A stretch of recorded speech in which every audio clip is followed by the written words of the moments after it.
शहर के जाने माने रईस हीरा चंद और उनकी पत्नी सुजाता की चमचमाती महंगी कार बंगाल की एक पुरानी बस्ती की सुनसान गली में एक बेरौनक से पुराने मकान के बाहर आकर रुकती है। सुजाता, ये तुम मुझे किस जगह लेकर आई हो? ये तो कोई गरीबों की बस्ती लगती है। यहाँ ऐसा क्या है? हीरा चंद के कुछ भी समझ में नहीं आ रहा था कि सुजाता उसे ऐसी अजीब सी जगह क्यों लाई है, जिस मकान में दिन में भी अंधेरा दिख रहा था और धुआं उठ रहा था। आप मेरे साथ अंदर चलिए, सब समझ जाएंगे। यहाँ हमारी हर समस्या का समाधान मिलेगा। सुजाता और हीरा चंद आशंकित कदमों से उस मकान में दाखिल होते हैं। तभी उन्हें किसी महिला की बाहरी आवाज सुनाई पड़ती है। चले आओ, चले आओ। हीरा चंद ने देखा कि उस मकान के अंदर अंधेरा था। अचानक हीरा चंद की निगाह एक कमरे की ओर पड़ी, जिसके अंदर हल्की हल्की सी रोशनी आ रही थी और उस कमरे के अंदर से धुआं उठ रहा था। शायद उस कमरे के अंदर आग जल रही थी। है? ये किसकी आवाज है? यहाँ इतना अंधेरा क्यों है और ये धुआं कैसे उठ रहा है? मेरा तो यहाँ दम घुट रहा है। सुजाता और हीरा चंद धीरे धीरे कदमों से उस कमरे के अंदर चले गए। अंदर वाले कमरे में बिखरे बाल वाली एक खूबसूरत सी बूढ़ी औरत सामने जल रही आग में एक मुर्गी की गर्दन काटकर उसका खून गिरा रही थी और मुर्गी का शरीर झटपटा रहा था। ये देखकर सुजाता को उबकाई आने लगी। हीरा चंद ने सुजाता की ओर देखकर कहा, तुम ही मुझे यहाँ लेकर आई हो और खुद ही घबरा रही हो। कौन है ये भयानक सी शक्ल वाली औरत और हम यहाँ क्यों आए हैं? अचानक उस औरत ने एक झटके में मुर्गे की गर्दन धड़ से अलग कर दी। ये देखकर सुजाता के मुंह से चीख निकल गई और सेठ हीरा चंद भी सहम गया। वो बहुत डरावना नजारा था। ये अघोरा ताई है। ये हमें अपनी काली तंत्र विद्या से संतान सुख प्रदान कर सकती है, इसलिए मैं आपको यहाँ लेकर आई हूँ। कैसी बात करती हो? जहाँ बड़े से बड़े डॉक्टर सफल नहीं हुए, वहाँ ये मामूली औरत क्या कर लेगी? हीरा चंद की बात सुनकर अघोरी ताई ने गुस्से से हीरा चंद की ओर देखकर कहा, नादान हीरा चंद, काली विद्या में इतनी शक्ति है कि मरे को भी जिंदा कर दे। संतान पैदा कराना कौन सा मुश्किल है? तुम्हें मेरा नाम कैसे पता? क्या तुम सच में हमें संतान सुख दिला सकती हो? तुम जितनी दौलत मांगोगी मिल जाएगी। अगर ये संभव है तो। संतान का नाम सुनते ही हीरा चंद की आंखों में चमक आ गई। वह संतान के लिए कुछ भी कर सकता था। तुम लोगों को मुझे एक नवजात शिशु लाकर देना होगा। मैं उस शिशु की बलि चढ़ा दूंगी और फिर वही शिशु तुम्हारे घर में फिर से जन्म लेगा। नवजात शिशु की बलि का नाम सुनते ही सुजाता और हरिचंद डर के मारे सिहर गए, पर उनकी आंखों में उनकी संतान का सपना ज्यादा बड़ा था।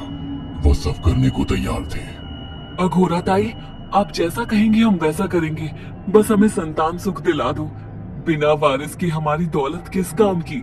संतान सुख के लिए अंधे हो चुके सुजाता और हरिचंद अपनी नौकरानी शीला से एक नवजात बच्ची चोरी करवा के अघोरी ताई को दे देते हैं।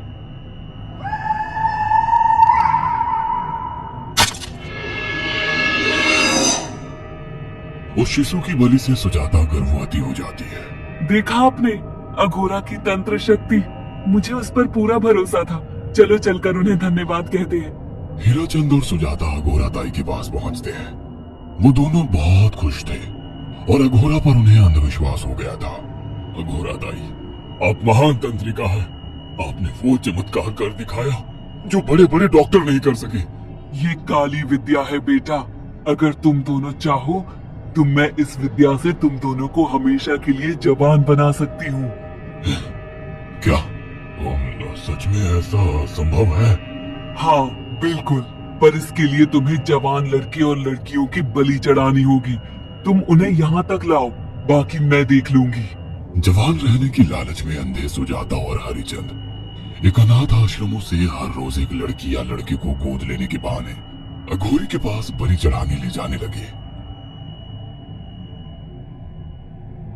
और एक दिन अघोरी ताई ने हीराचंद और सुजाता से इंसानी मांस खाने को कहा। पूरी तरह से इंसान से हैवान बन चुके अब वो दोनों इंसानी मांस खाने के लिए तैयार भी हो गए। ये गर्म खून और मांस खाकर तुम लोगों की उम्र भी बढ़ जाएगी। खाओ इसे। हाँ, सच में ये इंसानी मांस बड़ा स्वादिष्ट है। अघोरा ने अपनी बातों में फंसाकर सुजाता और हरिचंद को नरभक्षी बना दिया था। वो तीनों हर दिन बलि चढ़ाकर खून पीकर मांस खाने लगे।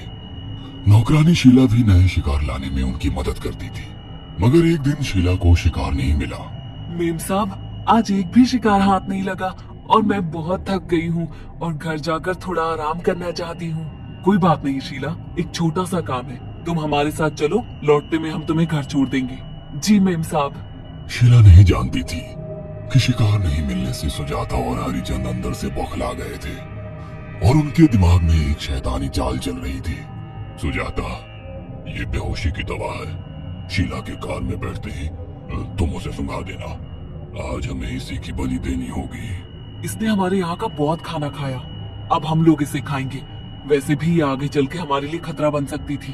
कार में बैठते ही सुजाता शीला को बेहोश कर देती है और वो लोग सीधे अघोरी ताई के यहाँ पहुंच जाते हैं, जहाँ अघोरी ताई शीला की बलि चढ़ा देती है और तीनों मिलकर उसे नोच कर खाते हैं। अघोरी ताई, हमको बलि चढ़ाते हुए पूरा 1 साल हो गया है। हमारा बेटा भी साल भर का हो चुका है। अब और कितनी बलि देनी होगी? बस एक आखिरी क्रिया और बची है, उसके बाद तुम दोनों हमेशा के लिए जवान हो जाओगे। कैसी क्रिया अघोरा ताई? 3 दिन बाद सूर्य ग्रहण है, हमें पास के घने जंगल में एक विशेष क्रिया करनी होगी। उसके बाद तुम लोग कभी बूढ़े नहीं होगे। कितना अच्छा होगा, हम हमेशा जवान रहेंगे और सालों साल तक अपनी दौलत से ऐश करेंगे। हाँ, सच कहा। अघोरा ताई ने हमारे हर सपने पूरे कर दिए। 3 दिन बाद बंगाल के बियाबान जंगल में कोहरे और ओस से भीगे पेड़ों के बीच एक घने बरगद की बेलों पर कटे इंसानी सिर लटक रहे थे, जिसमें से खून टपक रहा था। काले जादू का सामान भी रखा था। कितनी भयानक जगह है ये, हर तरफ कटे हुए सर लटक रहे हैं। थोड़ी देर में सब समझ जाओगे, बैठ जाओ और मेरे साथ ये मंत्र दोहराओ। अघोरा, ये किन लोगों की कटी हुई गर्दनें हैं? आप यहाँ क्या करने वाली हो? हीराचंद की बात सुनकर अघोरा जोर जोर से हंसने लगी और उसने एक शैतानी हंसी हंसते हुए हीराचंद की ओर देखकर कहा, तुम जैसे ही लोगों ने अपनी इच्छाओं को पूरा करने के लिए इन लोगों की बलि चढ़वाई है और फायदा उठाया है। अब तुम दोनों आंखें बंद करके यहाँ बैठ जाओ और मेरे साथ मंत्रों को दोहराते जाओ। अघोरा ने सुजाता और हरिचंद को वशीकरण मंत्र और काले जादू के इस्तेमाल से सम्मोहित कर दिया और देखते ही देखते वो भयानक डायन में बदल गई और चीखती हुई बोली, अब मैं तुम दोनों की बलि चढ़ाकर अमर हो जाऊंगी, क्योंकि तुम लोगों ने 100 लोगों की बलि का खून पिया है। देखते ही देखते उस डायन ने फरसे से एक एक करके सुजाता और हरिचंद की गर्दन काटकर जल रही आग में बलि चढ़ा दी और उनका गर्म खून पीने लगी। जब तक तुम जैसे मूर्ख और लालची लोग अपने फायदे के लिए दूसरों को मेरे पास लाते रहेंगे, मैं उनका फायदा उठाकर ऐसे ही उनकी बलि चढ़ाती रहूंगी। दरअसल अघोरा एक डायन थी और अपना स्वार्थ पूरा करने के लिए उसने हीराचंद और सुजाता की लालच का फायदा उठाकर उनकी भी बलि चढ़ा दी। बुरे काम का बुरा ही नतीजा मिलता है। अगर आपको हमारी ये कहानी पसंद आई हो तो इसे लाइक और शेयर करना ना भूलें। साथ ही ऐसी और नई कहानियों के अपडेट्स पाने के लिए हमारे चैनल अक्षु टीवी को जरूर सब्सक्राइब करें।